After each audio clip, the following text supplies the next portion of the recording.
예, 지난주에 고린도 후서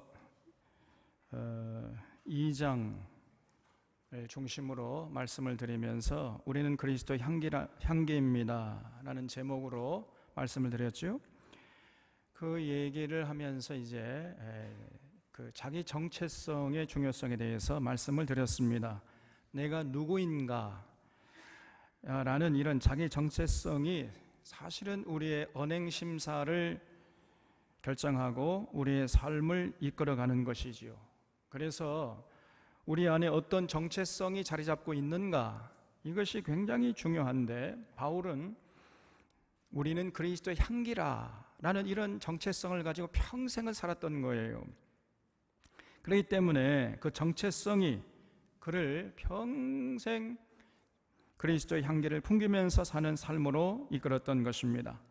근데 이제 오늘 본문 말씀인 고린도 후서 3장 이 말씀을 중심으로 우리가 살펴볼 텐데, 이 3장에서는 바울이 우리는 그리스도의 향기일 뿐 아니고 그리스도의 편지라고 말씀하고 있어요. 여기 1절을 보겠습니다. 우리가 다시 자천하기를 시작하겠느냐? 우리가 어찌 어떤 사람처럼 추천서를 너희에게 붙이거나 혹은 너희에게 받거나 할 필요가 있느냐 그랬죠. 여기 자천한다는 말은 스스로를 추천한다는 말이잖아요. 바울은 스스로 자신을 누구에게 추천할 필요가 없다는 것입니다. 또 어디 가서 누구에게 추천서를 받아가지고 그 고린도 교인들에게 낼 필요가 없다는 거예요. 지금 바울이 왜 이런 말을 하는가 하면은 고린도 교인들 중에 어떤 사람들이 대부분은 아니지만은 일부 사람들이 뒤에서 자꾸만 수군거리는 거예요. 저 바울은 예루살렘 교회에서 파송을 받았다고 하는 파송장이나 위임장도 없지 않느냐? 뭐 이러면서 이제 수군거렸기 때문에 이제 바울이 지금 이런 말을 하고 있는 거지요. 그러나 그 당시 교인들이 뒤에서 수군거린 그 말은 사실이었어요. 바울이 뭐 예루살렘 교회가 파송한 게 아니잖아요. 바울은 자발적으로 성령님의 인도하심을 따라서 고린도 교회로 온 거 아닙니까? 누구에게 뭐 파수장 받고 뭐 위임장 받아서 온 게 아니에요.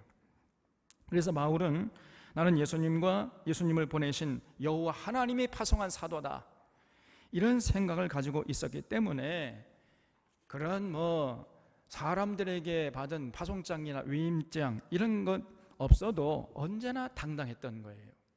2절에 너희는 우리의 편지라, 우리 마음에 썼고 무사람이 알고 읽는 바라 그랬죠.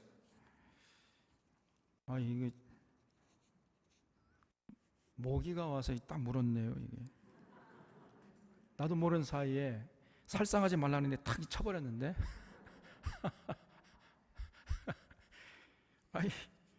예. 거기 너희는 우리의 편지라, 거기에 줄을 쳐 주시기 바랍니다. 바울이 자천할 필요도 없고 누구에게 가서 추천서를 받아서 제출할 필요도 없는 이유가 뭐냐? 고린도 교인들 자체가 바울의 추천서라는 거예요. 내가 너희 마음속에 내 개인적인 이야기를 쓴 것이 아니라 그리스도로부터 받은 말씀을 새겼는데, 그러니까 그것이 나의 추천서가 되는 게 아니냐? 내가 또 다른 무슨 추천서를 너희들에게 제시할 필요가 있겠느냐는 거예요. 그렇잖아요. 정말 바울이 고린도 교인들 마음속에 예수 그리스도의 말씀을 새기기 위해서 얼마나 많은 수고와 헌신과 눈물과 땀을 흘렸습니까? 그 바울의 수고와 헌신을 통해서 고린도 교인들의 마음속에 예수 그리스도가 각인될 수 있었잖아요. 사실 이 고린도 교인들은 처음에는 뭐 젖이나 먹는 갓난아기 수준 아니었습니까?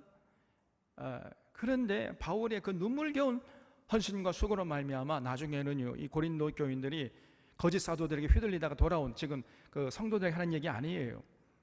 그러니까 그때는 상당히 성숙한 믿음의 소유자들이 됐던 거예요. 그게 바로 바울의 그 눈물과 땀의 덕분이라는 것입니다. 그렇기 때문에 많은 사람들이 이제 고린도 교인들의 마음속에 각인된 그 그리스도를 볼 수 있게 된 것이고, 그래서 많은 사람들이 고린도 교인을 보면서 그리스도를 알게 됐다는 거예요. 그래서 3절에 바울이 말하기를 너희는 우리로 말미암아 나타난 그리스도의 편지니 이는 먹으로 쓴 것이 아니요 오직 살아계신 하나님의 영으로 쓴 것이며 또 돌판에 쓴 것이 아니요 오직 육의 마음판에 쓴 것이니라 그랬어요. 너희는 우리로 말미암아 나타난 그리스도의 편지니 거기에 줄 쳐주시기 바랍니다. 고린도 교인들은요 바울이 쓴 편지라는 거예요.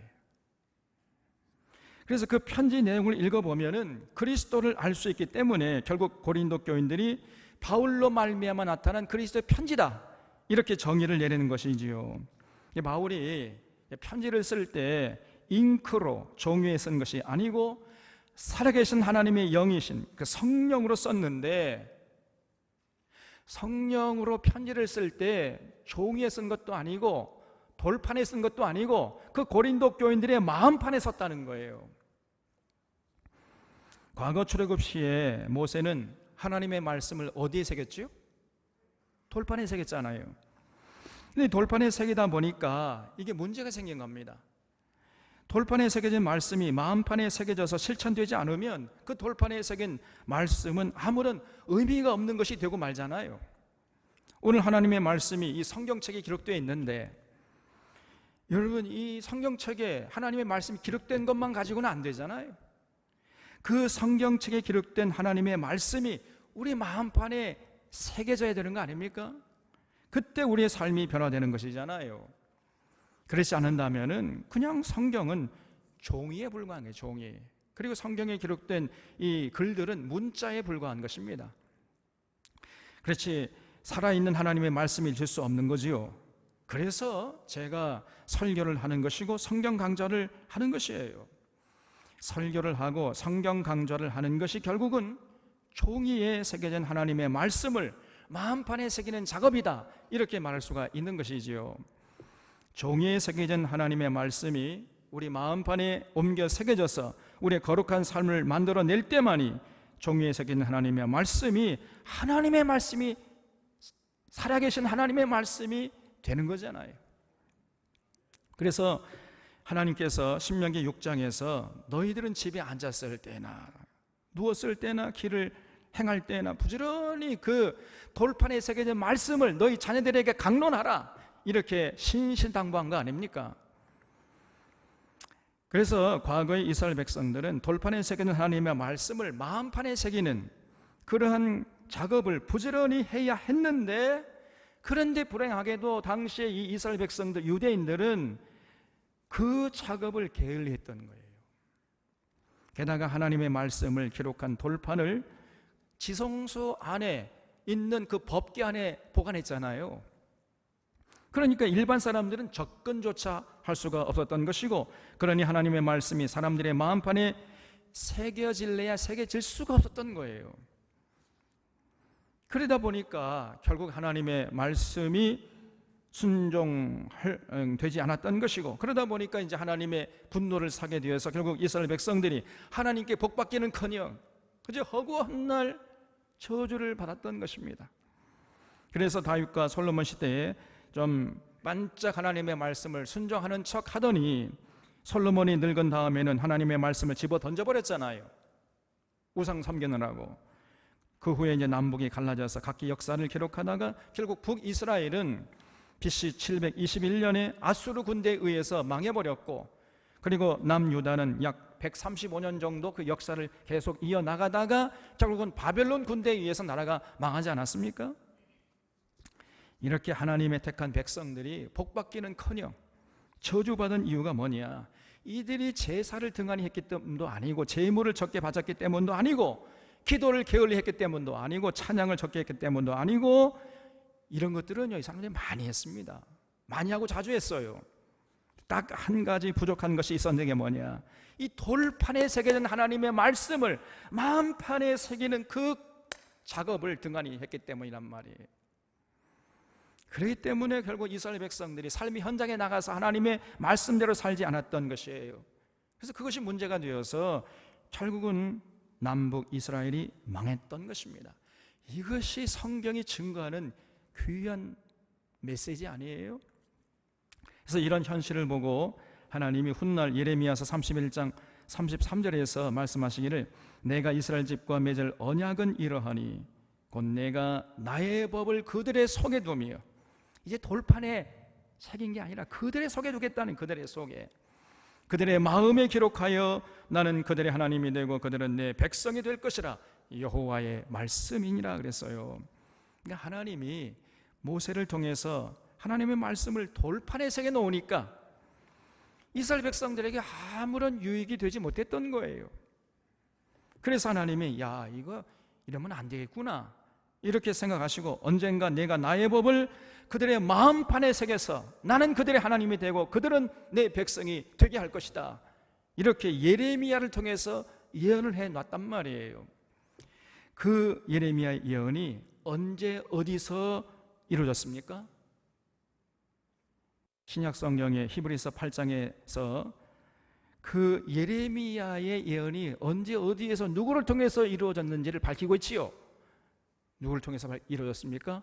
우리 주 예수 그리스도를 통해서 이루어졌다. 이것이 히브리서 8장의 주장이에요. 그래서 예수님이 오셔서 바울과 사도들의 마음판에 하나님의 말씀을 기록해 놓으신 것입니다. 그래서 바울과 사도들이 나가서 또 부지런히 그 하나님의 말씀을 초대교회 교인들의 마음판에 기록했던 것이고, 특별히 바울이라는 사람은 열심히 특심이었어요. 그래서 천지 사방을 다니면서 하나님의 말씀을 사람들의 마음판에 기록하려고 애를 썼던 것입니다. 그래서 바울이야말로 참 예수님께서 써보낸 그리스도의 편지였던 것이고, 바울은 자신의 마음판에 새겨진 하나님의 말씀을 또 고린도 교인들의 마음판에 기록했던 거예요. 이렇게 여러분, 사람들의 마음판에 하나님의 말씀을 새기는 작업을 우리가 전문 용어로 전도라고 합니다. 전도. 사람들을 교회로 데려오는 것은 인도에 불과한 것이고, 그 데려온 사람들의 마음판에 하나님의 말씀을 새기는 과정, 이거 반드시 있어야 되는 거예요. 근데 오늘날 한국 교회는 인도가 전도인 줄 알아요. 인도는 해놓고 전도는 안 합니다. 그러니 뭐 이게 올바른 신앙생활을 할래야 할 수가 없는 거예요. 아무리 신앙생활 열심히 해도 성경을 전혀 하나님의 마음을 헤아릴 수가 없게 되는 것이니 이런 어처구니 없는 현상이 벌어지고 있는 것입니다.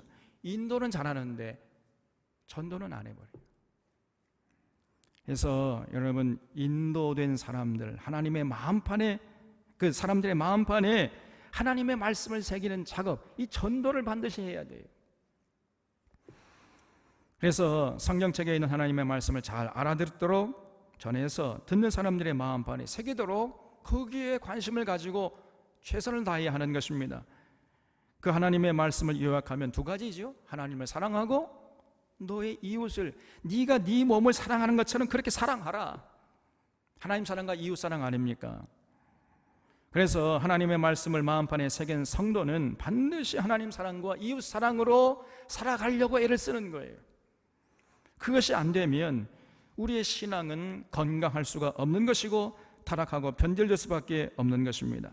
4절에 우리가 그리스도로 말미암아 하나님을 향하여 이 같은 확신이 있으니 우리가 무슨 일이든지 우리에게서 난 것 같이 스스로 만족할 것이 아니니 우리의 만족은 오직 하나님으로부터 나느니라 그러죠.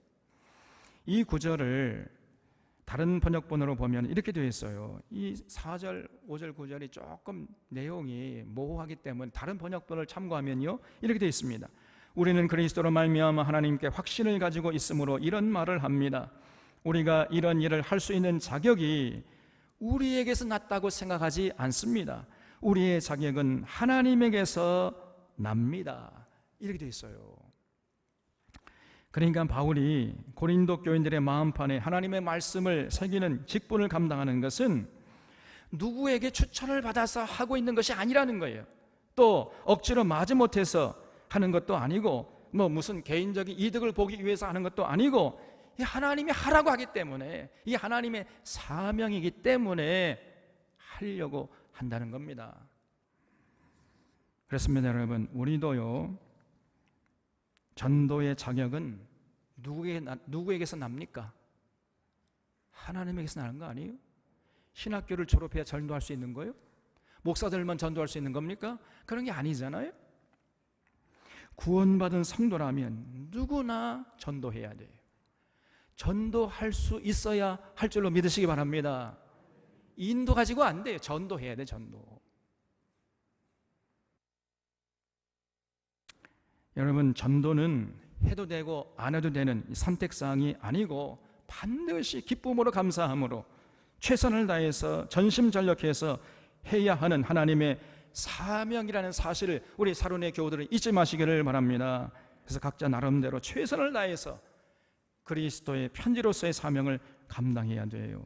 6절에 또한 그가 우리를 새 언약의 일꾼 되기에 만족하게 하셨으니 율법 조문으로 하지 아니하고 오직 영으로 함이니 율법 조문은 죽이는 것이요 영은 살리는 것이니라 그랬어요. 이 말씀이 좀 이해하기 어려운 말씀인데 여기 새 언약이라는 말을 다시 두 글자로 바꾸면 뭐가 됩니까? 새 언약, 신약이죠. 신약. 그러니까 이 구약시대의 일꾼은 율법의 조문을 돌판에 새기는 일을 했다면 신약시대의 새 언약의 일꾼은 하나님의 말씀을 사람들의 마음판에 새기는 그런 일을 한다는 거예요. 왜냐하면 율법 조문은 죽이는 것이고 영은 살리는 것이기 때문이라는 거예요. 이게 무슨 말씀이냐 하면은 구약시대의 일꾼들은 그 율법을 돌판에 새겨 놓는 것으로 그쳤으니까 아까 말씀드린 대로 사람들이 그 율법을 알래야 알 수가 없었던 거지요. 읽어도 또 이해를 못했던 것이고, 그러니까 결국 그 율법을 지키지 않게 되는 것이고, 그러니까 결과적으로 하나님이 이제 화가 난 거 아닙니까? 그러니까 분노하시고 하나님이, 그래서 결국은 하나님의 저주를 받아서 죽음을 초래하게 된 것이다 그 말이에요. 그래서 이제 새 언약의 일꾼들은 율법을 돌판에 새기는데 그치는 것이 아니고 사람들 마음판에 새기려고 한다는 거예요. 그렇게 되면은 죽어가는 심령들도 살려낼 수 있잖아요. 그런 의미입니다. 이게. 또 7절에 돌에 써서 새긴 죽게 하는 율법 조문에 직분도 영광이 있어 이스라엘 자손들은 모세의 얼굴에 없어질 영광 때문에도 그 얼굴을 주목하지 못했거든. 하물며 영의 직분은 더욱 영광이 있지 아니하겠느냐. 정죄의 직분도 영광이 있은즉 의의 직분은 영광이 더욱 넘치리라 그랬죠. 돌판에 율법의 조문을 새기는 직분도 굉장한 영광을 받죠. 그런데 하물며 사람들의 마음판에 하나님의 진리의 말씀을 새기는 직분은 얼마나 더 큰 영광을 받겠느냐는 겁니다. 여러분, 모세의 직분은요, 그 율법을 돌판에 새기는 직분이었고, 바울의 직분은 하나님의 말씀을 사람들의 마음판에 새기는 직분이었잖아요. 그러면 여러분, 모세의 직분하고 바울의 직분하고 어느 것이 더 큰 영광스러운 직분이겠습니까? 바울의 직분이죠. 바울. 그런 얘기예요. 그런데 사실은 이 모세가 돌판에 율법을 새기는 그 직분은 사람들 오히려 죽게 하는 결과를 낳게 됐는데, 그래도 모세는 굉장한 영광을 받지 않았습니까? 그래서 그 모세의 얼굴에 너무 영광의 광채가 빛이 나가지고 사람들이 눈이 부셔하니까 모세가요, 자기 얼굴에 뭘 덮었어요? 수건을 덮어요. 그래서 사람들이 모세의 얼굴을 주목할 정도로 모세의 얼굴에 빛이 났던 것입니다. 그러니까 그 얼굴을 수건으로 덮어버린 거죠. 그래서 출애굽기 34장 35절에 보면은 이스라엘 자손이 모세의 얼굴의 광채를 보므로 모세가 여호와께 말하러 들어가기까지 다시 수건으로 자기 얼굴을 가렸다라 그랬습니다. 이렇게 율법 조문을 돌판에 새기는 직분도 눈이 부실 정도로 큰 영광을 얻었는데, 하물며 마음판에 새기는 새 언약의 직분이 영의 직분, 의의 직분은 얼마나 더 큰 영광을 얻겠느냐는 거예요. 그러니까 바울과 당시 12사도들이 모세보다 훨씬 더 영광스러운 직분이었다는 것이고, 여러분, 오늘날 이 직분을 이어받아서 사람들의 마음판에 하나님의 말씀을 새기는 그런 일에 헌신하는 그 전도자들도 바울이나 사도들처럼 똑같은 영광을 받게 될 것입니다. 여러분, 이 말씀이 여러분과 저에게 얼마나 큰 위로와 힘이 됩니까? 그래서 목회자들은요, 진실로 교인들의 마음판에 하나님의 말씀을 새기는 직분을 잘 감당하려고 몸부림치고 발버둥 쳐야 하는 것입니다. 이 직분 잘 감당하면 하나님께 큰 영광을 받을 수 있지만은, 그러나 만약에 이 제대로 감당하지 못하면요, 하나님에게 큰 저주를 받아요. 그래서 만약에 목회자가 되어가지고 하나님의 말씀을 성도들의 마음판에 제대로 새기지 못해 놓는다면요, 그 목회자의 직분처럼 저주받은 직분도 없는 것입니다, 여러분. 그걸 잊지 말아야 돼, 모든 목회자들은. 그래서 제가 여러분들의 마음판에 하나님의 말씀을 올바로 심으려고 이렇게 노심초사하는 것입니다. 여러분이 어떠하느냐에 따라서 제가 하나님 앞에서 영광을 받을 수도 있고 하나님에게 저주받을 수도 있다는 거예요. 그래서 저도 최선을 다하려고 하는 것입니다. 그러니까 여러분도 하나님의 말씀을 마음판에 새기는 일에 최선을 다해 주시기를 주님의 이름으로 부탁드립니다. 우리가 같은 운명 공동체예요. 이걸 잊지 마셔야 돼요. 10절에 영광되었던 것이 더 큰 영광으로 말미암아 이에 영광될 것이 없으나 없어질 것도 영광으로 말미암았은즉 길이 있을 것은 더욱 영광 가운데 있느니라 그랬죠. 여러분, 율법이라는 것은 온전한 것도 아니었고 영원한 것도 더더욱 아니었습니다.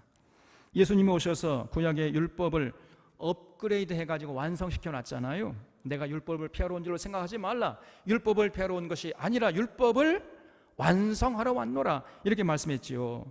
그래서 과거에 모세가 그 돌판에 새긴 그 율법이라는 것은 예수님이 올 때까지 잠정적으로 있었던 것이고, 한시적인 그 율법을 그 돌판에 새기는 그 직분이 영광스럽다면은 영원히 변치 않는 완성된 율법, 그 예수님의 영원한 진리의 말씀을 사람들의 마음판에 새기는 직분은 얼마나 더 큰 영광이 되겠느냐는 거예요. 그래서 바울은 그 영광을 바라보고 어떤 고난도 마다하지 않고 정말 평생을 헌신했던 것입니다. 바울의 마음속에는 나는 그리스도의 향기일 뿐 아니라 나는 그리스도의 편지다, 이런 자기 정체성이 확고하게 자리 잡고 있었던 거예요. 나는 새 언약의 일꾼이다. 나는 의의 직분자고 영의 직분자다. 이런 생각을 할 때마다 바울의 심장이 펄떡펄떡 뛰었던 거예요. 그냥 잠자다 보니 그냥 벌떡 일어나가지고 그 복음을 전하려고, 전도의 사명 감당하려고 그렇게 애를 썼던 것이 바로 바울이었어요. 그래서 바울이야말로 그리스도의 편지 노릇을 제대로 했던 것이고, 고린도 교인들도 바울로 말미암아 나타난 그리스도의 편지가 될 수 있었던 것입니다. 12절에 우리가 이 같은 소망이 있으므로 담대히 말하노니 우리는 모세가 이스라엘 자손들에게 장차 없어질 것의 결국을 주목하지 못하게 하려고 수건을 그 얼굴에 쓴 것 같이 아니하노라 그랬죠. 과거 모세는요, 이스라엘 백성들이 모세의 얼굴에, 그 자신의 얼굴에 빛나는 영광의 광채를 보지 못하게 하려고 수건으로 얼굴을 가렸잖아요. 근데 바울은 그렇게 하지 않겠다는 것입니다. 그러면 여러분, 모세가 왜 자기 얼굴을 수건으로 가렸겠습니까? 두 가지 이유가 있었어요. 그러니까 자기 얼굴에 너무 그 영광의 광채가 빛나니까, 그 바라보는 그 회중들이 너무 눈부셔하니까 그걸 좀 덜어주려고 이제 수건으로 가렸던 것이고, 또 하나 이유가 있었습니다. 더 큰, 굉장히 중요한 이유가 있었어요. 그 뭐냐면 그 모세의 얼굴에 비춰졌던 그 광채는 영원히 있는 겁니까? 조금 있으면 사라질 것입니까? 조금 있으면 사라질 것이란 말이에요. 그러니까 그렇게 되면 모세의 권위가 땅에 떨어질 거 아니에요. 그래서 그거를, 그 영광의 광채를 수건으로 갈았다는 것입니다. 그러나 바울은 그렇게 하지 않겠다는 거예요. 왜 그렇게 할 필요가 없습니까? 그 바울의 삶에 비춰진 그 영광의 광채는 잠시 후면 사라질 것입니까? 영원히 있을 것입니까? 영원히 있을 것이라는 거예요. 그래서 수건으로 가릴 필요가 없다는 거예요. 14절에 그러나 그들의 마음이 완고하여 오늘까지도 구약을 읽을 때에 그 수건이 벗겨지지 아니하고 있으니 그 수건은 그리스도 안에서 없어질 것이라. 오늘까지 모세의 글을 읽을 때의 수건이 그 마음을 덮었도다. 그러나 언제든지 주께로 돌아가면 그 수건이 벗겨지리라 그랬어요. 지금 바울이 갑자기 주제를 바꾸고 있는데요, 말을 이어가다가 갑자기 주제를 바울은 잘 바꿉니다. 저도 가끔 그러잖아요. 제가 바울을 흉내내고 있는 거예요, 사실은. 그러니까 유대인들이, 여러분, 그 모세가 그 영광의 광채를 가리기 위해서 수건으로 얼굴을 덮인 그때부터 여러분, 유대인들의 마음속에 수건이 덮였다는 거예요. 그래서 지금도 구약 성경 읽을 때 여전히 그 수건에 가려져 있어가지고 구약 성경을 열심히 읽기는 읽는데 도대체 그 내용이 무엇인지를 전혀 이해하지 못하고 깨닫지 못하고 있다는 것입니다. 구약 성경에서 계시하시는 여호와 하나님이 유대 민족만을 사랑하시는 하나님이 아닌데, 지금 유대인들은요, 그 구약 성경 이 사람들이 열심히 읽잖아요. 이 유대인들은요, 구약 성경을 자기 목숨보다 더 사랑합니다. 열심히 읽어요. 구약 성경을 열심히 읽는 것은 타의 추종을 불허합니다. 그런데 이렇게 열심히 구약 성경을 읽기는 읽지만은 아무리 열심히 읽어도 그 구약 성경을 통해서 계시하시는 하나님이 어떤 분이신지를 모르고 있단 말이죠. 왜 그래요? 그 마음속에 수건이 이렇게 덮여져 있기 때문에 그렇다는 것입니다. 바울의 말인즉슨 지금도 유대인들은요, 여호와 하나님이 자기 민족들만의 하나님이라고 굳게 믿고 있습니다. 그러면 이방인들은 누구냐? 왜 만들었느냐? 하나님이 저 이방인들은 지옥의 땔감이 필요해서 만들었다는 거예요. 지옥의 땔감용입니다. 우리는 유대인들 눈으로 볼 때에는 이렇게 생각하고 있는 민족이 바로 유대 민족이에요. 그래서 이 사람들이 하나님의 말씀을 자기들의 자녀들의 마음판에는 새기려고 열심을 내는데, 그런데 이방인들에게 전하려는 생각은요, 눈끝만큼도 없습니다. 이 사람들. 출애굽기 19장 5절에 보면 하나님께서 이스라엘 백성들을 출애굽시킨 후에 시내산에 불러 모아서 출애굽시킨 이유를 말씀을 하셨지요. 세계가 다 내게 속했나니 너희가 내 말을 잘 듣고 내 언약을 지키면 너희는 모든 민족 중에서 내 소유가 되겠고 너희가 내게 대하여 제사장 나라가 되며 거룩한 백성이 되리라, 이렇게 말씀했잖아요. 그러니까 하나님께서 이스라엘 백성들을 무슨 목적을 가지고 출애굽시켰는가 하면은 이방 나라들에게 하나님의 진리의 말씀을 전하는 제사장 나라가 되게 하려고 지금 불러 모았다는 거예요. 오늘 바울의 말로 바꾸면은 이방인들의 마음판에 하나님의 말씀을 새기는 그 그리스도의 편지라는 그 직분, 그 영의 직분, 의의 직분, 새 언약의 직분을 감당하도록 하기 위함이라는 것입니다. 그런데 지금도요, 유대인들은 구약 성경 열심히 읽기는 읽지만은 전혀 그 직분을 감당하려고 하질 않아요. 오히려 이방인들을 지옥의 땔감용으로 생각하고 있으니 얼마나 기가 막힙니까? 왜 그래요?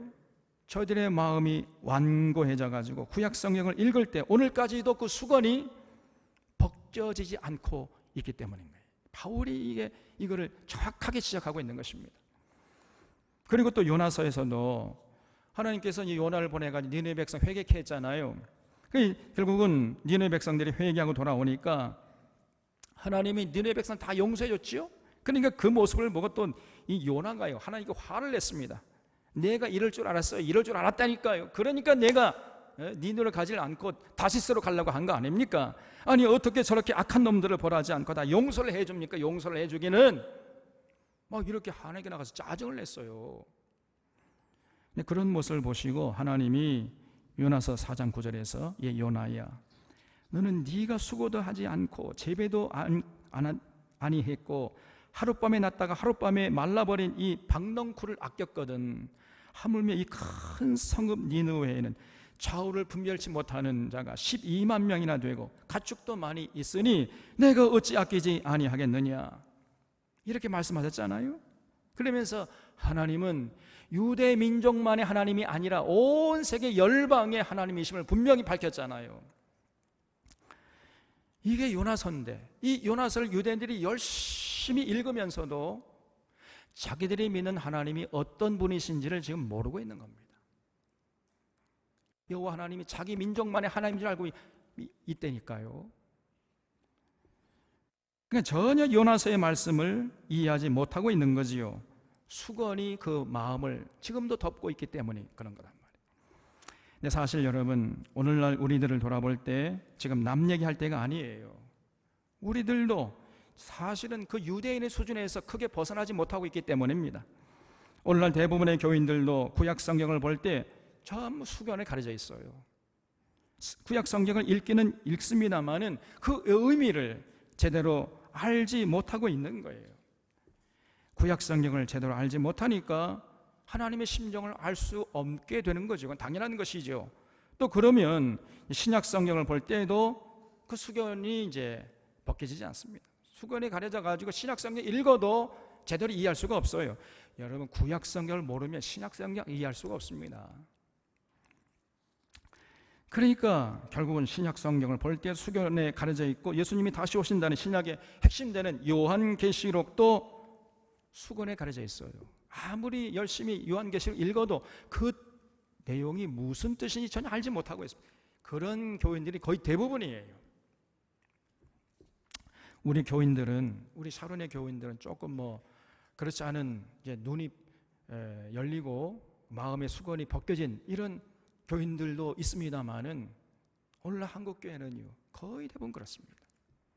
유대인처럼 마음의 수건이 딱 덮여 있어가지고 가려져 있어요.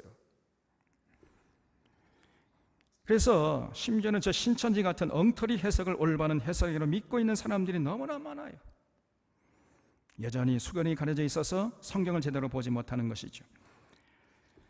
그래서 웬만한 교회 가가지고 성경을 가르쳐 보면요 정말 깜짝 놀랍니다. 야, 이렇게 수준이 낮은가?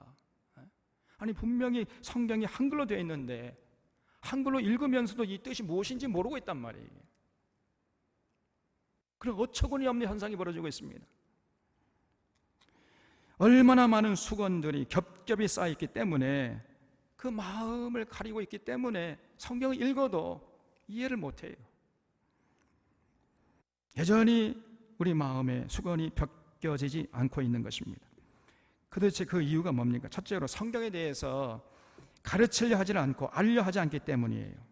그 성경에 대해서 결국은 무지합니다. 많은 성도들이요 성경책을 어떻게 생각하냐면은 좋은 말만, 좋은 격언이나 잠언 같은 이런 말만 모아놓은 경고집인 줄 알아요.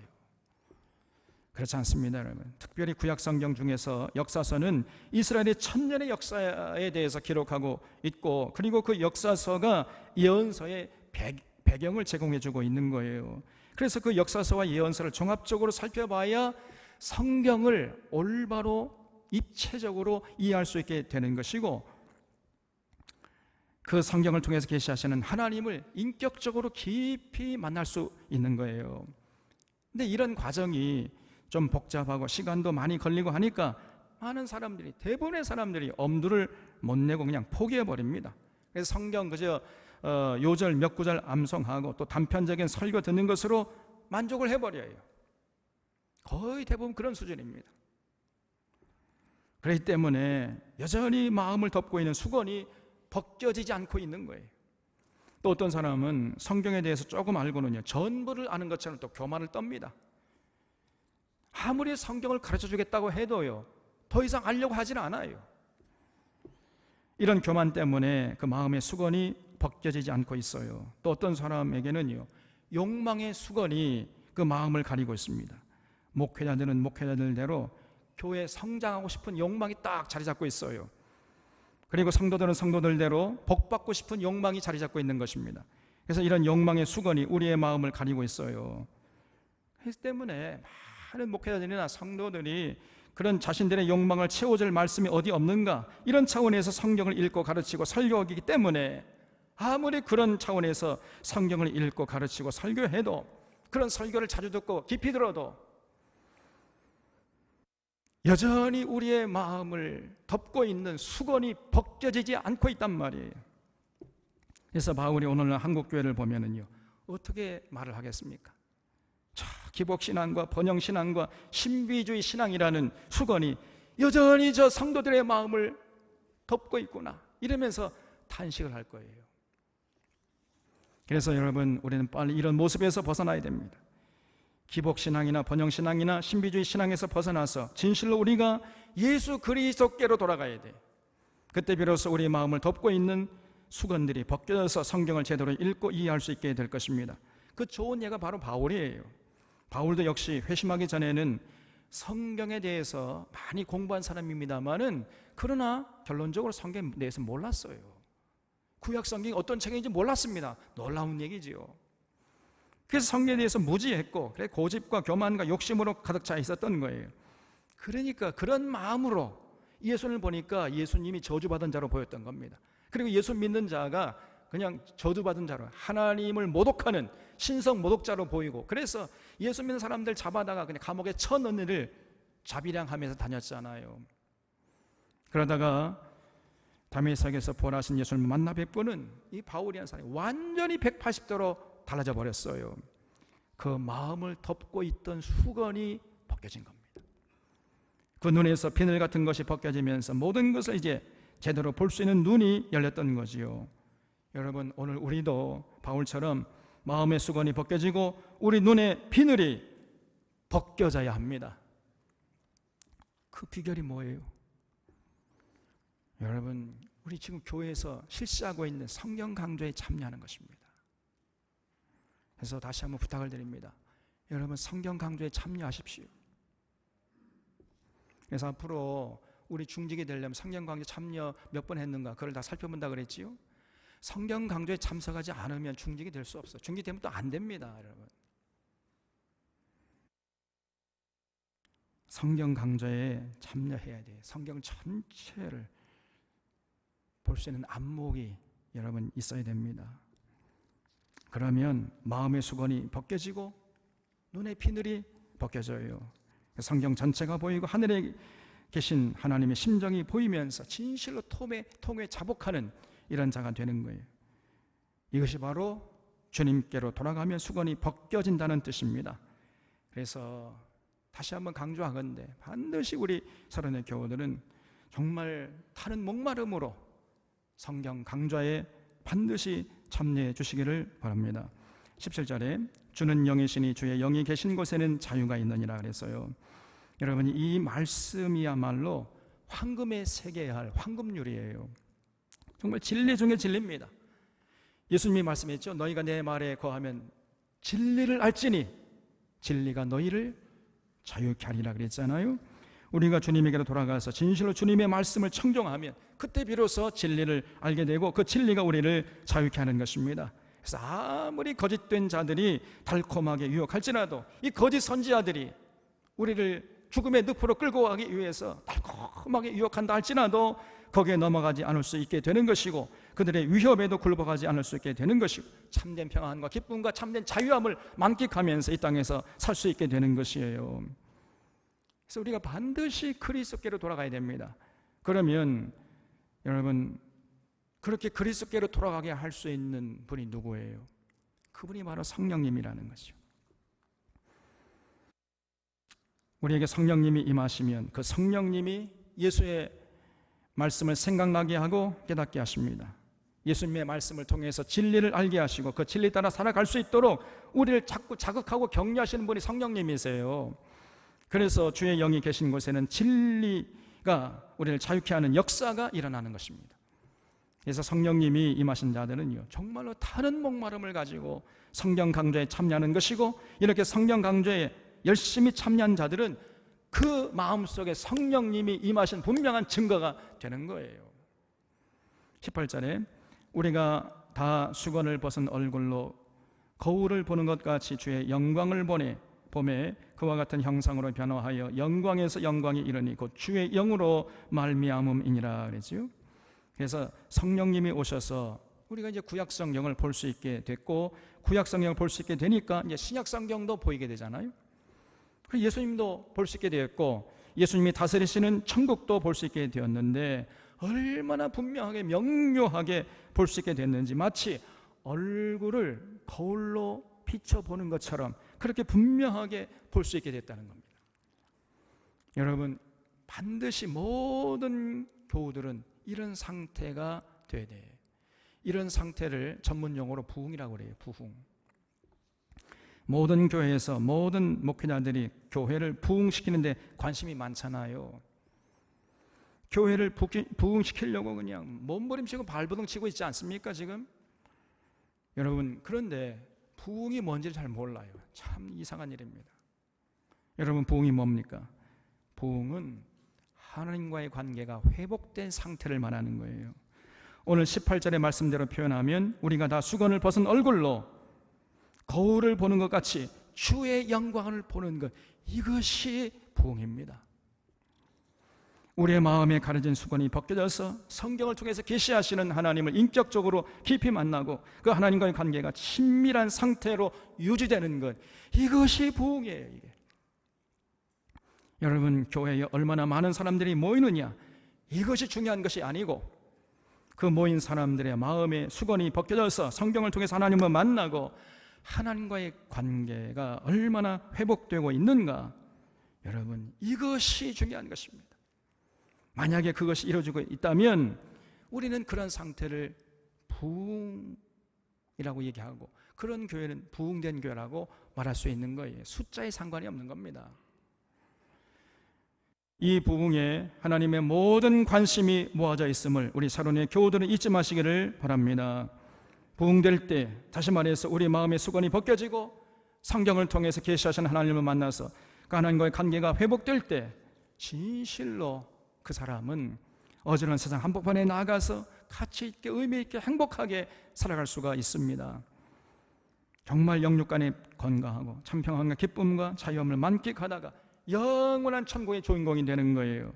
그렇기 때문에 우리 하나님께서 이 부흥에 관심이 많은 것이고, 그러므로 우리도 반드시 부흥에 관심을 가져야 돼요. 부흥 위해서 하나님이 예수님을 보내신 것입니다. 그리고 믿음의 선조들을 보내셔서 우리 마음판에 하나님의 진리의 말씀을 기록해 놓은 거예요.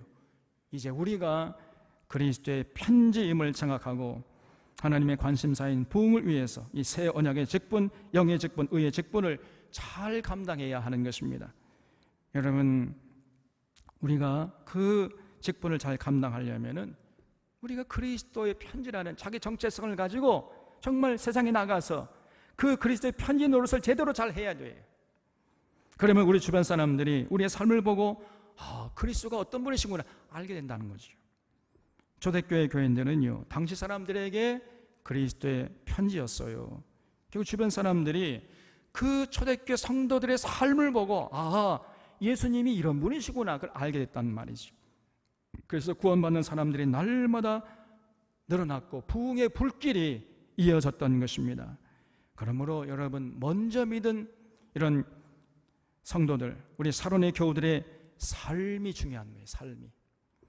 우리들이 사는 모습이 믿지 않는 사람들에게 아름답게 비춰져야 하는 것입니다. 칭송받는 삶을 우리는 반드시 살아야 돼.